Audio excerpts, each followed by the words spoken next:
సంవత్సరాది రెక్కలే గురేసుకు వచ్చి పల్లెటూల్లో వాలింది. ఉగాది ఉత్సాహం పల్లె ప్రజల్లో పొంగే, వాకిళ్ళు శుభ్రపరిచి ఇండ్లు అలంకరించి మామిడి ఆకుల తోరణాలు కట్టి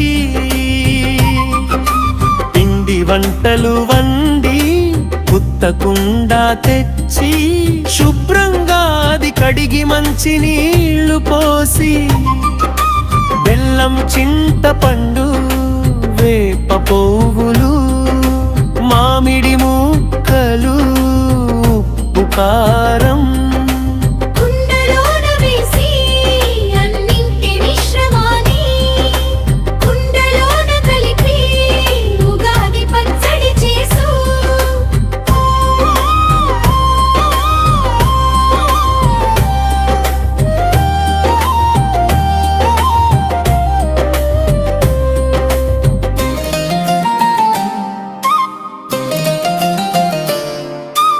ఉగాది పచ్చడి చేసు, ఉగాది పచ్చడి వేడుకొని మొరుకుతూ ఇలవేల్పుల కర్పించి ఇంట్లోని అందరూ కమ్మగా తింటూ అందరికీ పంచేది షడ్రుచుల విందు.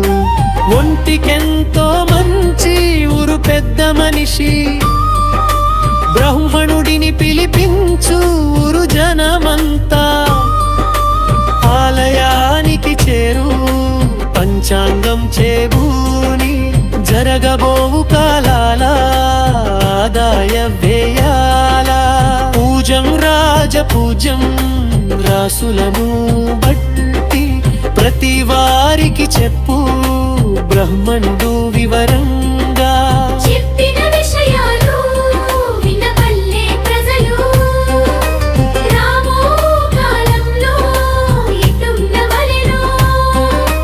వివరమెరిగిన వాళ్ళు బ్రాహ్మణుడికి పుట్టిగా పండిన ధాన్యం సమర్పించి పంపేరు.